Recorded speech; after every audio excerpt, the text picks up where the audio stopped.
Shalom, selamat pagi sahabat Yesus, cinta Alkitab. Puji Tuhan untuk hari yang baru. Kita bertemu kembali di hari Kamis ini. Kita masuk dalam pembacaan kita di Matius pasal 21 ayat 146. Begitu banyak perikop dalam pasal ini, jadi kita tidak ada pujian karena akan banyak pembacaan dan juga perenungannya. Mari kita buka di dalam doa. Bapa Surgawi, Engkau Allah yang luar biasa buat hidup kami.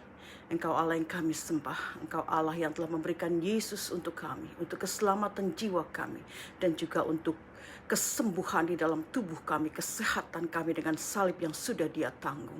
Bapa, terima kasih juga kami ucap syukur Tuhan Yesus atas Roh Kudus-Mu yang sudah Engkau berikan kepada kami, yang mengikuti kami, yang diam di dalam diri kami, yang memampukan kami untuk melakukan hal yang baik dan benar.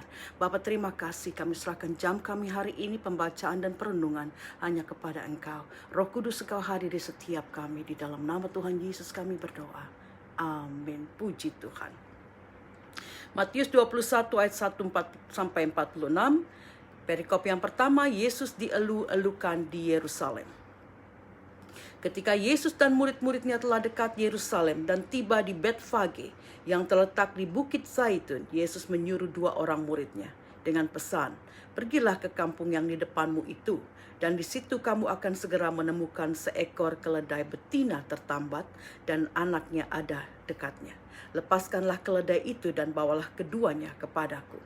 Dan jikalau ada orang menegur kamu, katakanlah, Tuhan memerlukannya, Ia akan segera mengembalikannya. Hal itu terjadi supaya genaplah firman yang disampaikan oleh Nabi. Katakanlah kepada putri Sion, lihat, rajamu datang kepadamu. Ia lemah lembut dan mengendarai seekor keledai beban yang mudah." Maka pergilah murid-murid itu dan berbuat seperti yang ditugaskan Yesus kepada mereka. Mereka membawa keledai betina itu bersama anaknya, lalu mengalasinya dengan pakaian mereka, dan Yesus pun naik ke atasnya. Orang banyak yang sangat besar jumlahnya menghamparkan pakaian di jalan. Ada pula yang memotong ranting-ranting dari pohon-pohon dan menyebarkannya di jalan. Dan orang banyak berjalan di depan Yesus, dan yang mengikutinya dari belakang. Mereka berseru, katanya, "Hosana bagi anak Daud. Diberkatilah Dia yang datang dalam nama Tuhan. Hosana di tempat yang maha tinggi." Dan ketika Ia masuk ke Yerusalem, gemparlah seluruh kota itu, dan orang berkata, "Siapakah orang ini?" Dan orang banyak itu menyahut, "Inilah Nabi Yesus dari Nazaret di Galilea." Saudara, Betfage adalah sebuah desa di lereng gunung atau di lereng Bukit Zaitun, ya. Mount Olive atau gunung itu biasanya juga disebut Bukit Zaitun. Ini adalah bukit yang luas di sisi atau bagian timur Yerusalem. Yesus memerlukan keledai untuk ditungganginya sebelum Ia memasuki kota Yerusalem. Dan sepanjang jalan orang-orang sudah menaruh pakaian, ranting-ranting kayu dan menyebarkannya di jalan, ya. Dan orang berjalan di depan dan di belakang Yesus, mereka berseru, "Hosana bagi anak Daud. Diberkatinyalah Dia yang datang dalam nama Tuhan. Hosana di tempat yang maha tinggi." Saudara, Yesus menaiki keledai jantan muda, atau dalam bahasa Inggris disebut colt, colt, ya. Sedangkan ibu dari keledai ini mendampingi anak keledai di sisinya. Jadi yang dia taikin bukan ibunya, tetapi anak keledai mudanya. Dan ibunya dibawa dengan dia supaya dia bisa mendampingi, karena masih anak-anak, dia harus didampingi. Jadi mereka berjalan beriringan. Anak keledai yang ditunggangi Yesus dan juga keledai ibunya ini. Supaya genap apa yang dikatakan oleh Nabi Zakaria dalam Zakaria 9 ayat 9. "Bersorak-soraklah dengan nyaring, hai putri Sion. Bersorak-soraklah, hai putri Yerusalem. Lihatlah, rajamu datang kepadamu. Ia adil dan jaya. Ia lemah lembut. Ia mengendarai seekor keledai beban yang mudah." Kita masuk pada perikop yang kedua. Yesus menyucikan bait Allah. Lalu Yesus masuk ke bait Allah dan mengusir semua orang yang berjual beli di halaman bait Allah. Ia membalikan meja-meja penukar uang dan bangku-bangku pedagang merpati, dan berkata kepada mereka, "Ada tertulis, rumahku akan disebut rumah doa, tetapi kamu menjadikannya sarang penyamun atau sarang pencuri." Maka datanglah orang-orang buta dan orang-orang timpang kepadanya, dalam bait Allah itu dan mereka disembuhkan.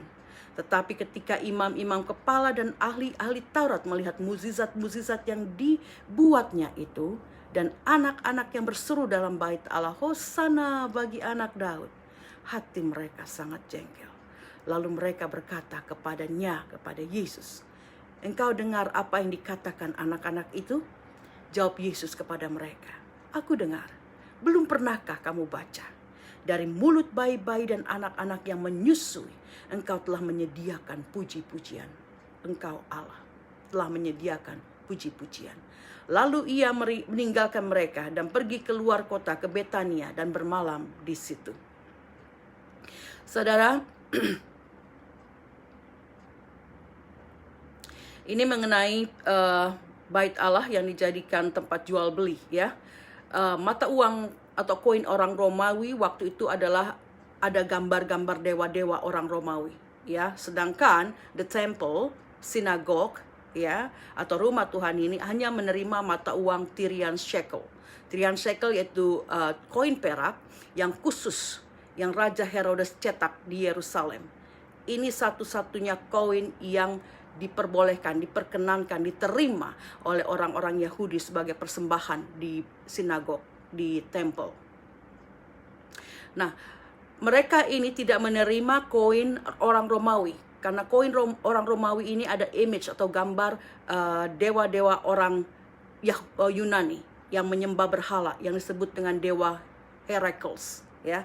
Image atau gambarnya seperti burung, saudara. Kita nanti bisa Google, ya, saudara bisa Google sendiri dan untuk melihat koin-koin zaman Romawi dan koin bedanya dengan koin Tyrian shekel ini yang hanya diterima untuk persembahan di dalam sinagog, ya, Tyrian shekel.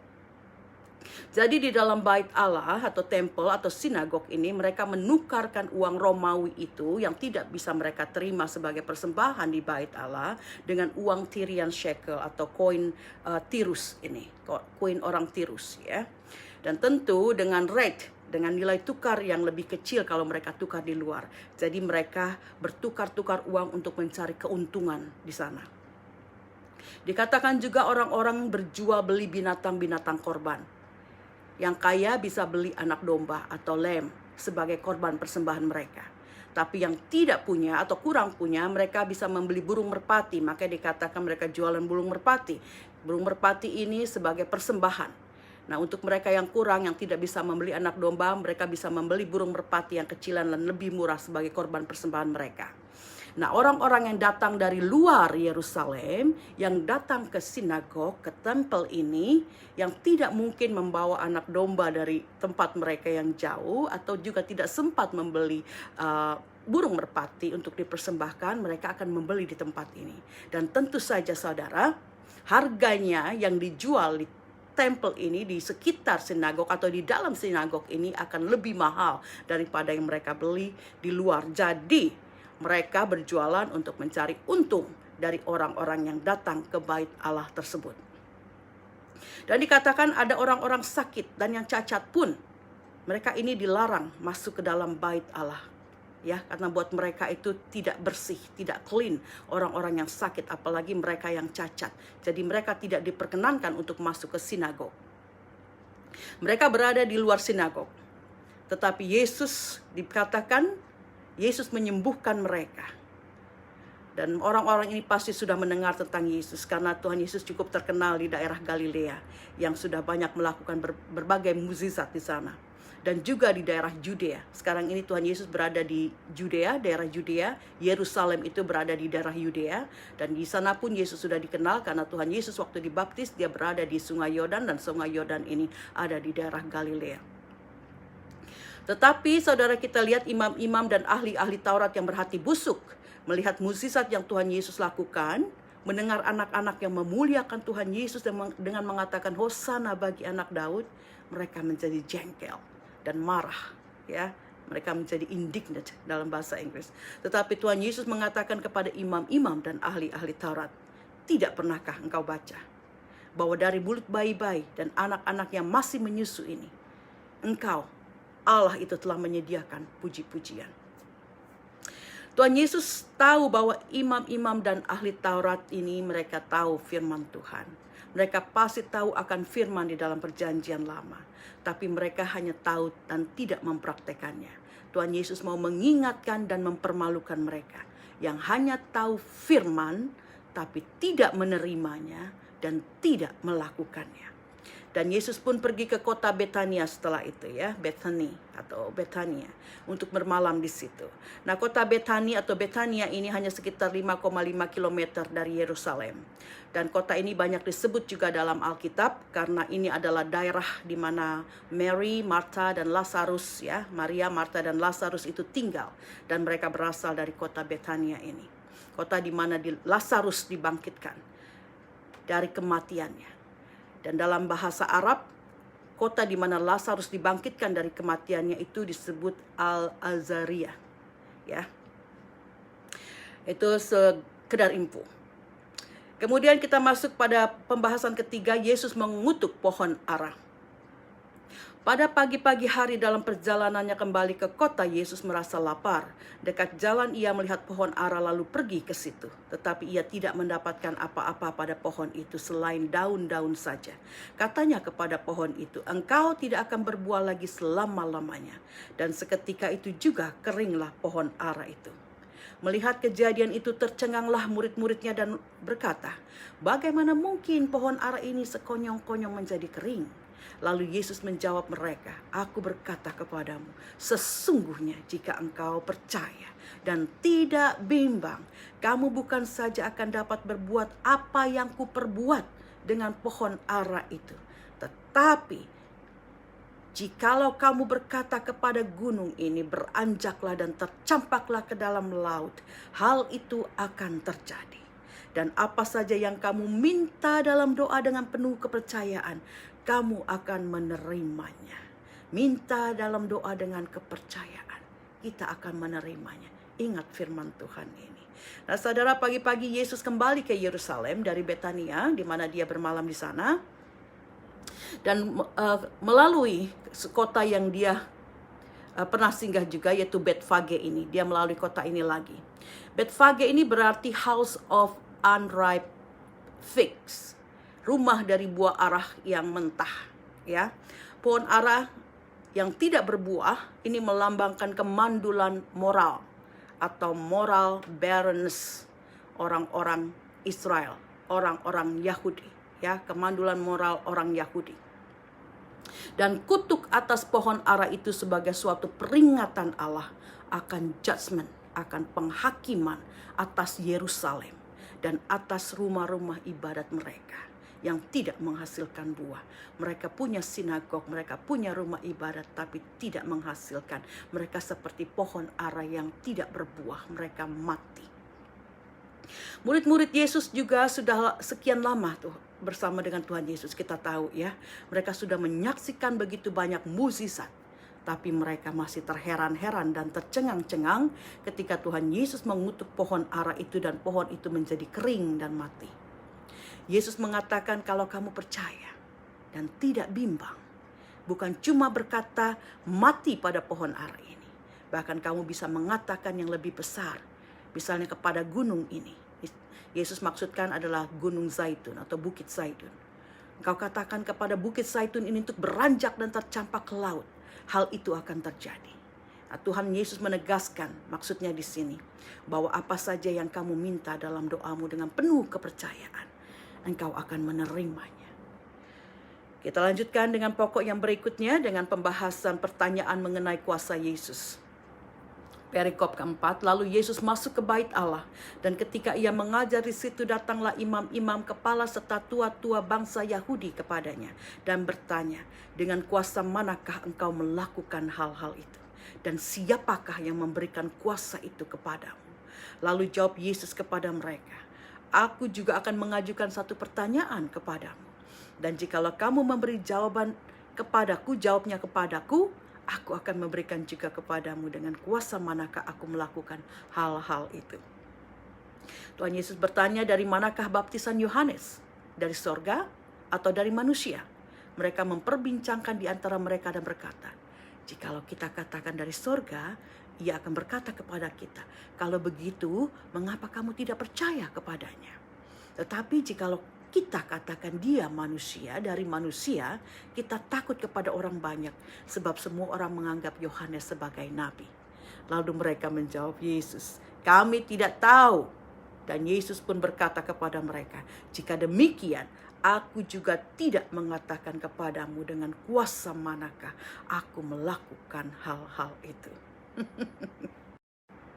Ada yang calling. Ya dia tahu bagaimana harus memberi jawab kepada imam dan tua-tua Yahudi itu. Imam-imam dan tua-tua Yahudi itu memikirkan jawaban dari pertanyaan Yesus. Makanya mereka terus berbicara satu dengan yang lain antara mereka. Mereka tidak mau mengatakan ini dan itu karena mereka tahu konsekuensi dari setiap jawaban mereka. Jadi mereka bilang tidak tahu. Dan Yesus pun tidak mengatakan kepada mereka dengan kuasa mana Tuhan Yesus melakukan hal-hal itu. Kita semua tahu semua kuasa itu datang dari Allah. Tapi Yesus tahu kalau ia katakan dari Allah, mereka, ahli-ahli Taurat dan tua-tua ini, orang tua-tua Yahudi, mereka pun tidak akan percaya. Bahkan mereka akan mengatakan bahwa Yesus menghujat Allah. Kalau dia bilang kuasa ini datang dari Allah. Jadi Yesus pun tidak menjawab pertanyaan mereka. Kadang kita pun harus begitu ya, harus punya hikmat. Kalau tidak perlu berbantah-bantahan, lupakan saja. Ya, daripada berbantahan bukan menghasilkan sesuatu yang baik, tapi lebih baik engkau tinggalkan. Seperti Yesus, tidak perlu jawab. Yang selanjutnya perumpamaan tentang 2 orang anak. Tetapi apakah pendapatmu tentang ini? Nah, mereka masih bertanya lagi kepada Tuhan Yesus. Tuhan Yesus bertanya kepada mereka ya, mengenai suatu perumpamaan. Seorang mempunyai 2 anak laki-laki. Ia pergi kepada anak yang sulung dan berkata, anakku pergi dan bekerjalah hari ini dalam kebun anggur. Jawab anak itu, baik Bapa, tetapi ia tidak pergi. Lalu orang itu pergi kepada anak yang kedua dan berkata demikian juga. Dan anak itu menjawab, aku tidak mau. Tapi kemudian ia menyesal, lalu pergi juga. Yang satu jawab baik Bapak tapi tidak pergi. Yang kedua bilang aku tidak mau, tapi kemudian dia menyesal dan dia pergi juga. Siapakah di antara kedua orang ini yang melakukan kehendak ayahnya? Jawab mereka, jawab tua-tua dan imam-imam orang Yahudi. Yang terakhir mereka katakan, kata Yesus kepada mereka, aku berkata kepadamu sesungguhnya pemungut-pemungut cukai dan perempuan-perempuan sundal akan mendahului kamu masuk ke dalam kerajaan Allah. Sebab Yohanes datang untuk menunjukkan jalan kebenaran kepadamu dan kamu tidak percaya kepadanya. Tetapi pemungut-pemungut cukai dan perempuan-perempuan sundal percaya kepadanya. Dan meskipun kamu melihat, tetapi kemudian kamu tidak menyesal dan kamu juga tidak percaya kepadanya. Tuhan Yesus waktu itu masih dengan imam-imam dan tua-tua Yahudi, dan ia bertanya kepada mereka setelah Yesus memberikan suatu cerita tentang 2 anak ini. Dan ketika mereka menjawab pertanyaan Yesus tentang anak mana yang melakukan kehendak bapaknya, anak yang pertama yang berkata iya Bapa tapi dia tidak pergi, atau anak kedua yang berkata aku tidak mau tapi kemudian dia menyesal dan melakukan apa yang disuruh bapaknya. Dan mereka, imam-imam dan tua-tua menjawab bahwa anak yang bilang tidak mau tapi kemudian dia menyesal dan akhirnya dia pergi untuk bekerja di kebun anggur ayahnya, itulah anak yang mendengar ayahnya. Dan Tuhan Yesus terus mengatakan juga kepada imam-imam dan tua-tua Yahudi bahwa sesungguhnya pemungut cukai dan perempuan sundal akan mendahului mereka masuk ke dalam kerajaan Allah. Ketika mereka ada penyesalan, orang-orang yang berdosa ini ada penyesalan dan bertobat, mereka masuk ke dalam kerajaan Allah. Tetapi orang-orang ini Tuhan Yesus mengatakan, tua-tua, imam-imam, mereka sudah melihat begitu banyak mukjizat yang Tuhan Yesus lakukan. Mereka tahu banyak firman Tuhan dari perjanjian lama karena mereka ahli-ahli Taurat, mereka mempelajari kitab-kitab perjanjian lama. Tetapi mereka tidak menyesal. Mereka merasa mereka benar, tidak ada pertobatan, dan mereka juga tidak percaya kepada Yesus sebagai Mesias. Jadi mereka akan terbelakang. Orang-orang yang berdosa yang bertobat yang akan masuk dalam kerajaan Allah terlebih dahulu. Kepada mereka terserah lagi, mereka bertobat, mereka percaya, mereka akan masuk. Tapi kalau mereka tidak percaya, mereka akan terhilang untuk selamanya. Dan yang terakhir untuk perikop terakhir dikasih judul perumpamaan tentang penggarap-penggarap kebun anggur. Sekali lagi Tuhan Yesus memberikan perumpamaan. Dengarkanlah suatu perumpamaan yang lain. Adalah seorang tuan tanah membuka kebun anggur dan menanam pagar sekelilingnya. Ia menggali lubang tempat memeras anggur dan mendirikan menara juga di dalam kebun itu. Kemudian ia menyewakan kebun itu kepada penggarap-penggarap lalu berangkat ke negeri lain. Ketika hampir tiba musim petik, ia menyuruh hamba-hambanya kepada penggarap-penggarap itu untuk menerima hasil yang menjadi bagiannya. Tetapi penggarap-penggarap itu menangkap hamba-hambanya itu. Mereka memukul yang seorang, membunuh yang lain, dan melempari yang lain pula dengan batu. Kemudian Tuhan itu menyuruh pula hamba-hamba yang lain lebih banyak daripada yang semula. Tetapi mereka pun diperlakukan sama seperti kawan-kawan mereka yang terdahulu. Akhirnya tuan tanah ini menyuruh anaknya kepada mereka, katanya, anakku akan mereka segani. Tetapi ketika penggarap-penggarap itu melihat anak itu, mereka berkata seorang kepada yang lain, ia adalah ahli waris, mari kita bunuh dia, supaya warisannya menjadi milik kita. Mereka menangkapnya dan melemparkannya keluar kebun anggur itu, lalu membunuhnya. Maka apabila tuan kebun anggur itu datang, apakah yang akan dilakukannya dengan penggarap-penggarap itu? Kata mereka kepada Yesus, ia akan membinasakan orang-orang jahat itu, dan kebun anggurnya akan disewakan kepada penggarap-penggarap yang lain, yang akan menyerahkan hasilnya kepadanya pada waktunya. Jawaban orang-orang tua-tua ini dan imam-imam kepala Yahudi ini selalu benar. Mereka tahu memberikan jawaban yang baik. Tapi apakah mereka melakukan? Kata Yesus kepada mereka, belum pernahkah kamu baca dalam kitab suci, batu yang dibuang oleh tukang-tukang bangunan telah menjadi batu penjuru. Hal itu terjadi dari pihak Tuhan, suatu perbuatan ajaib di mata kita. Sebab itu aku berkata kepadamu bahwa kerajaan Allah akan diambil daripadamu dan akan diberikan kepada suatu bangsa yang akan menghasilkan buah kerajaan itu. Dan barang siapa jatuh ke atas batu itu, ia akan hancur. Dan barang siapa ditimpa batu itu, ia akan remuk. Ini masih berkenaan dengan ayat ke-42-nya.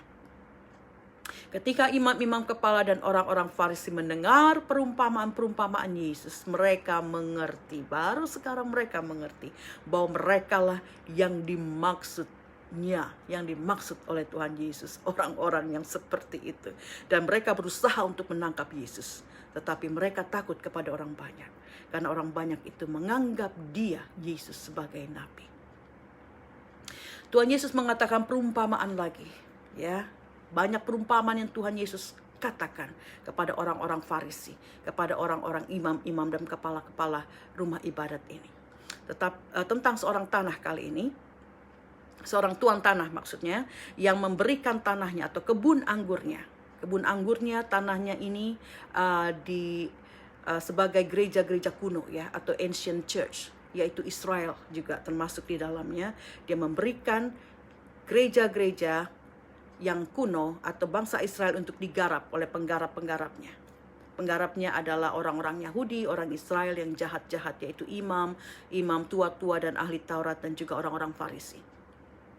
Allah sudah menyediakan segala fasilitas untuk penggarap-penggarap itu.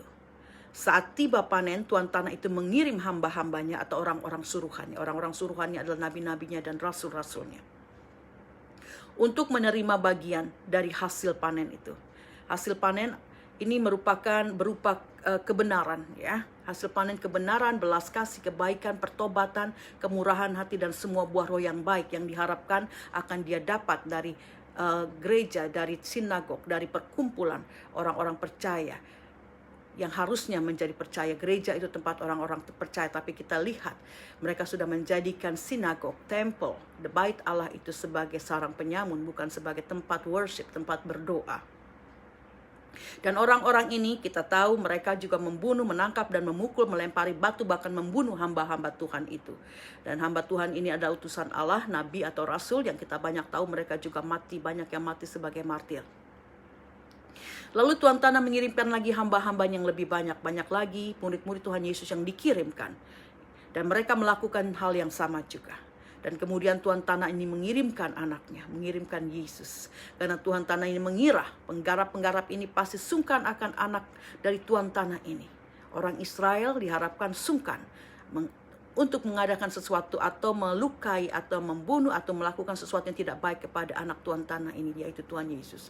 Tapi malah kebalikannya saudara, kita lihat mereka malah membunuh anak Tuhan tanah ini dan merebut tanah garapan itu. Jadi Tuhan tanah atau Allah ini akan membinasakan penggarap-penggarap yang jahat itu. Dan kebun anggurnya, penggarap yang jahat adalah orang-orang Yahudi yang tidak percaya, mereka imam-imam kepala dan juga ahli-ahli Taurat dan orang Farisi. Dan Allah akan merebut kebun anggurnya, mengambilnya kembali. Kebun anggurnya adalah gereja Tuhan yang akan disewakan, diberikan kepada penggarap-penggarap yang lain yang akan menyerahkan hasilnya. Hasil dari kebun anggur adalah jiwa-jiwa yang diselamatkan melalui pemberitaan Injil Kristus. Nah saudara, mari kita ingat rema dari pembacaan hari ini. Saya mau mengambil sedikit-sedikit saja karena pembacaan yang sudah panjang. Yang pertama, rema pertama, Yesus adalah Raja yang sederhana. Yang dilahir di palungan, diarak sebagai Raja dengan naik keledai muda. Tapi dia adalah seorang Raja yang adil dan lemah lembut dikatakan. Tuhan Yesus sudah menunjukkan kerendahan hatinya sebagai anak Allah yang diurapi, yang mampu melakukan berbagai mukjizat, tapi ia tetap low profile, tetap sederhana dan rendah hati. Mari kita hamba-hamba Tuhan, pelayan-pelayan Tuhan, dan semua umat Kristus, kita merendahkan hati dalam setiap pelayanan yang kita lakukan. Jalankan kehidupan kita dengan takut akan Tuhan, dengan adil, dan dengan penuh kelembutan. Kita mau belajar dari figur Yesus yang low profile, yang sederhana. Rema yang kedua, kita diajarkan untuk menghormati hadirat Tuhan di dalam gereja dan juga di luar gereja. Jangan sampai kita jadikan rumah Tuhan atau gedung gereja itu, di sini maksudnya sebagai gedung ya, sebagai tempat jual beli atau tempat penukaran uang. Saudara, dulu kita sering tuker-tukerin duit ya. Saya inget banget deh kalau dikasih orang tua duit 1.000 buat persembahan gitu, buat kolekte. Karena ada 3 kantong kolekte, kita tukerin duitnya jadi 100-100an, dapat 10 ya, dapat 10 100 perakan gitu. Jadi kita masukin 100 cuma 300 doang yang masuk ke kantong persembahan, dan 700-nya kita masukin kantong. dikasih 1.000 sama orang tua, lebih banyak masuk kantongnya daripada masuk kantong kolekte. Atau ketika saya juga masih sekolah minggu, saya ingat sekali deh, kita masih sekolah minggu waktu itu dikasih duit 100 rupiah misalnya ya, kita nggak mau masukin semua, saya jajanin dulu yang 50 rupiahnya, beli apa-apa gitu. Biasa kalau sekolah minggu banyak tukang jajan-jajan waktu itu ya, zaman dulu itu. It's beautiful time ya, beautiful time zaman dulu itu. Dan dari 100 rupiah yang dikasih orang tua, kita jajanin, sisanya baru kita pakai buat kolektor. Ini kita pikiran anak-anak ya, seperti itu. Tuhan Yesus ampuni. Nah saudara, zaman sekarang ada juga gereja yang melakukan basar buat cari dana begitu. Ini hal yang baik. Tapi alangkah baiknya kalau acara basar dilakukan setelah gereja selesai dan di luar gedung gereja. Di dalam tenda, suatu yang separate dari gereja, dalam tenda misalnya, atau di luar ya. Karena waktu di Bali, ini saya waktu di Bali ya, saya ke gereja. Dan di gereja ini di atas dia kebaktian, tapi di bawah dipakai sekolah minggu, dan sebagian pas masuk gedung gereja itu udah seperti bazar begitu, udah banyak tukang-tukang makan. Jadi sebelum naik ke atas untuk beribadah udah banyak tukang orang-orang jualan begitu. Saya kira ini tidak baik ya, saya kurang setuju dengan hal ini. Karena hal ini akan mengganggu konsentrasi jemaat, dan tidak semua jemaat juga sudah dewasa. Jadi yang bawa mungkin 10.000 buat persembahan atau 100.000 begitu buat kolekte. Ada tukang jajan sebelum mereka naik ke tempat pujian atau ke tempat ibadah, mereka belanja dulu. Mereka belanja dulu. Yang mau ngasih 100.000 mungkin kolektanya jadi turun, jadi tinggal 50.000 karena 50.000-nya udah dipakai buat jajan. Ya. Jadi rumah Allah, gereja atau rumah doa, kita harus hormati. Kita harus bisa menempatkan tempat itu. sebagai rumah doa, sebagai tempat kudus. Dan rumah doa ini juga terbuka untuk setiap orang. Jangan kita seperti orang-orang atau imam-imam kepala dan orang-orang Farisi yang menolak orang-orang yang sakit, yang cacat untuk tidak boleh masuk ke bait Allah karena mereka dianggap tidak kudus atau mereka dianggap kotor. Saudara, gereja kita harus terbuka kepada setiap orang, malah terutama buat mereka yang sakit, yang kurang, yang terbelakang, dan yang terhilang, supaya mereka bisa mendengar firman Tuhan dan mereka bisa dimenangkan, mereka bisa bertobat, mereka bisa menjadi bagian dalam kerajaan surga. Jadi jangan pandang hina saudara-saudara yang datang mungkin dengan pakaian yang lusuh, atau mereka yang cacat, mereka yang miskin. Justru saudara, kita harus kasih perhatian yang lebih kepada mereka, bukan malah membuang muka atau menghindari mereka. Dan orang-orang yang terhilang saudara, yang kita tahu mungkin dulunya sebagai seorang penjahat misalnya, atau seorang pemabuk, atau seorang penjinah, atau apapun mereka, kita tahu dulunya mereka seperti itu. Sambut mereka dengan kasih dan tulus hati ketika mereka masuk dalam gereja. Jangan melihat mereka, jangan menganggap mereka dengan prejudis, dengan prasangka. Misalnya ya, ada seorang wanita yang dulu dikenal sebagai seorang wanita yang suka ambil laki-laki orang, begitu ya. Pas datang ke gereja, wanita ini atau wanita-wanita dalam gereja atau ibu-ibu dalam gereja mulai kasak-kusuk ya. Mereka mulai gosip dan mulai berprasangka. Jangan-jangan laki kita tadi diambil nih sama orang ini.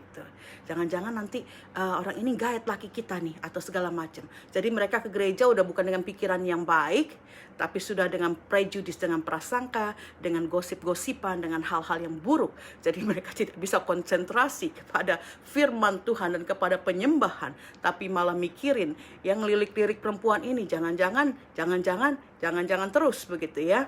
Jadi mereka juga menghindari wanita ini. Saudara, itu hal yang tidak benar. Siapa kita?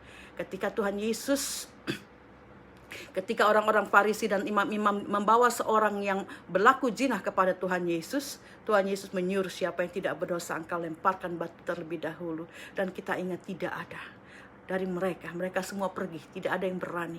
Karena itu saudara, jangan melakukan satu judgment ya, menghakimi saudara kita. Karena kita juga bukan orang yang benar. Kita dibenarkan karena kita minta kepada Allah untuk dibenarkan. Jadi karena itu janganlah kita menjudge atau menghakimi siapapun, prejudis juga, prasangka juga kepada orang-orang yang datang ke gereja yang dulu kita tahu mereka itu orang-orang jahat, penipu, penjahat, atau orang yang telah menipumu, atau orang juga yang sudah kita tahu mereka yang suka gonta-ganti pasangan, perempuan yang dulunya tidak baik, tapi mereka mau datang kepada Tuhan. Kita rangkul, kita bawa mereka kepada kebenaran firman Tuhan. Karena saudara, kita dikatakan di dalam Alkitab, tunjukkan kasih kita kepada siapapun. Alkitab mengatakan demikian. Alkitab juga mengatakan karena kita tidak pernah tahu kalau kita sedang melayani malaikat Tuhan. Malaikat Tuhan itu tidak datang dengan seperti yang kita lihat di film-film atau di gambar-gambar, datang dengan sayap, berbaju putih. Tidak saudara, kita lihat ketika Tuhan Allah dan dua malaikatnya mendatangi Abraham. Saya ingatkan sekali lagi, ya, dia datang dalam rupa laki-laki, ya, 3 laki-laki, 1 Allah dan 2 malaikat. Mereka seperti manusia biasa. Karena itu saudara, kita layani, kita kasihi setiap saudara kita, karena kita tidak pernah tahu orang yang kita layani. Siapa tahu dia itu malaikat Tuhan. Jadi lakukan segala sesuatu yang baik. Layani setiap orang dengan kasih. Saudara, banyak rema yang bisa kita dapat dari pembacaan yang cukup panjang hari ini, tapi kita ambil 3 saja ya, supaya waktunya tidak terlalu panjang. Dan yang ketiga adalah murid-murid Yesus sudah melihat banyak mukjizat yang Tuhan Yesus lakukan. Tapi ketika Tuhan Yesus mengutuki pohon ara, pohon itu menjadi kering dan murid-murid tercengang. Saya pikir ini aneh. Memberi makan 5.000 orang dengan 5 roti dan 2 ikan, suatu mukjizat yang luar biasa. Wanita yang sakit pendarahan sembuh hanya dengan menjamah ujung jubah Yesus. Tuhan Yesus tidak bahkan berbicara atau melihat dia, dan itu terjadi. Itu suatu mukjizat yang luar biasa, karena jubah Yesus pun punya kuasa yang hebat. Yesus membangkitkan seorang anak perempuan yang sudah mati, anaknya Yairus. Itu suatu yang hebat. Satu yang luar biasa, amat luar biasa. Kenapa murid-murid ini masih juga terheran-heran dan tercengang-cengang ketika Tuhan Yesus berkata kepada pohon ara itu untuk tidak berbuah lagi dan pohon ara itu menjadi kering dan mati. Tuhan Yesus mau mengingatkan kita, murid-muridnya saat ini. Jangan cuma kita terpana, terpukau pada mukjizat-mukjizat yang Tuhan Yesus lakukan. Ya, karena kita akan lupa lagi. Kalau kita cuma melihat, wow, it's amazing, Tuhan Yesus menyembuhkan dia. Wow, it's amazing, it's awesome, Tuhan Yesus sudah bangkitkan dia dari orang mati. Tetapi yang kita mau adalah mengenal Tuhan Yesus. Tidak hanya terpukau oleh mukjizatnya, tapi mengenal pribadi Yesus. Mengenal dia dengan sungguh. Yesus adalah juru selamat kita. Dia adalah jalan kebenaran dan hidup. Yesus adalah nama di atas segala nama. Kita mengenali Allah kita. Kita mengenali Yesus yang kita sembah. Dia nama yang punya kuasa. Namanya penuh kuasa. Nama Yesus. Karena itu saudara, kita mau percaya akan nama Yesus. Puji Tuhan. Kita mau berdoa. Kita masih dalam masuk ini hari yang kelima buat saya. Dalam 21 berdoa dan berpuasa. Kita akan terus berdoa untuk breakthrough ya, untuk pelepasan, untuk kesembuhan, untuk pemulihan Indonesia. Jadi mari kita berdoa untuk bangsa kita. Bapa, kami ucap syukur untuk firman-Mu hari ini Tuhan. Jadikan hati kami tanah yang subur. Sehingga setiap firman yang kami dengar Tuhan, boleh kami lakukan di dalam hidup kami. Bapa, kami juga sehati, sepakat untuk berdoa bagi Indonesia, bagi negeri kami Tuhan. Kami percaya banyak orang-orang yang berdoa bagi negeri ini Tuhan. Kami meminta belas kasih Engkau atas negeri ini Bapa. Dan kami percaya melalui kuasa daripada Roh Kudus-Mu, tercurah Tuhan kesembuhan buat mereka yang sakit karena COVID, sakit karena usia tua, sakit karena penyakit yang lain. Di dalam nama Tuhan Yesus, kesembuhan terjadi.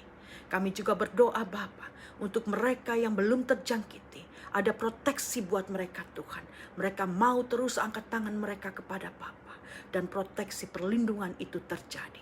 Terima kasih Bapa. Kami juga berdoa bukan saja untuk kesembuhan jasmani, tapi kami berdoa juga untuk kesembuhan rohani, revival Bapa terjadi di Indonesia Bapa. Ada pertumbuhan rohani yang meningkat, yang semakin banyak Bapa. Mereka semakin kuat di dalam situasi seperti ini. Terima kasih, kami berkati juga mereka Bapa dengan berkat dari sorga untuk makanan minuman mereka yang cukup hari lepas hari. Dalam situasi yang seperti ini Bapa, biar mereka mengandalkan Engkau saja. Dan kami percaya Engkau Bapa Allah yang mencukupi.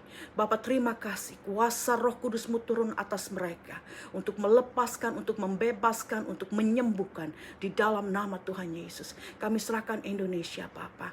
Terima kasih Yesus, kami percaya. You separate this country. Engkau memisahkan negeri ini Tuhan.